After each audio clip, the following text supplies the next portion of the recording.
Just quickly, I wanted to ask the Minister about bus safety.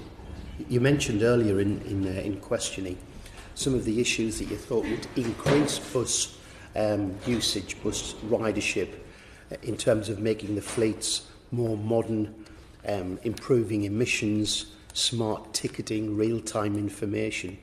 But what about bus safety? And the reason I'm asking, particularly today, is my colleague, my honourable friend, the member for Warwick and Leamington, is introducing a 10-minute rule bill. And you as part of the committee's investigations, we've taken evidence and been to Bristol and a number of other cities where they have having real difficulty, the bus companies, in recruiting drivers.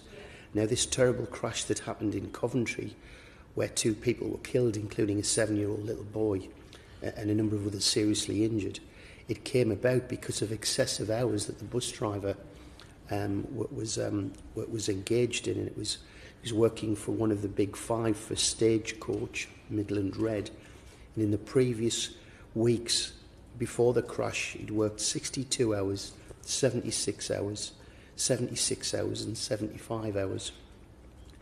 Do you think that we need to do something to limit the hours of bus drivers to improve safety?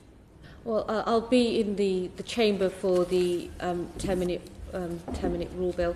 There's already regulation in place to say that the shift, if I can call it that, should be around 9 hours. Is that correct?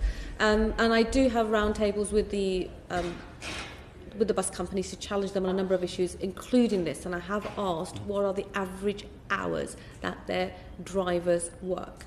And there are, like many sectors up and down the country, recruitment can be tricky.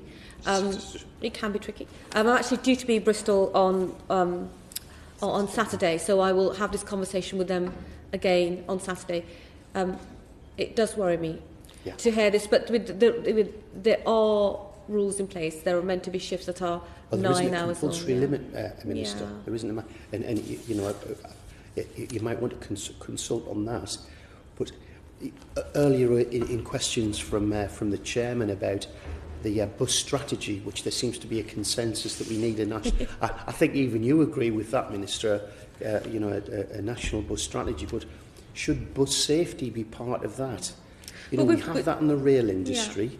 We've got a national system for reporting and collecting data on accidents, and we don't for the bus industry. But you are right. Safety is absolutely critical. We do talk about passenger safety, maybe a lot more than looking at the driver, for example. So a lot of buses are now being designed and equipped to take on passengers with a number of disabilities. I'm trying to think of Blackpool, who's refitted. They've got some fantastic buses that are really accessible. We think about the passenger's experience potentially more than the driver. And I must say that we had the inclusive transport strategy out just in the summer, and we did talk about the role of the driver to making sure people with disabilities have really good access to buses, but we should spend much more time thinking about the role, responsibility and the responsibility of the bus company towards their drivers too. And as part of that is a national body to look at that. I mean, it might be possible to identify trends. I mean, limiting excessive hours is one obvious thing, but there might be, you know, some trends that could be identified. You know, this happens in the rail industry. Yeah. I think it's worth remembering there are some technologies here that can help. So there are a number of black box style technologies which can help with erratic driving, and I think might have picked up the individual in that case. So I don't think it was by any means his first accident. I think Reading has a fleet of buses where they have technology at the front. They have technology that actually they know the sort of the way the driver is driving, and if they're coming into contact with street furniture or trees. So that there is some technology out there, but you make a very valid point. We need to look at this much more, especially if the sector is going to struggle to recruit even women, let alone men, to drive, and the pressures that they have then. It's an issue of wages as well. You know, excessive hours are commonplace, we've found.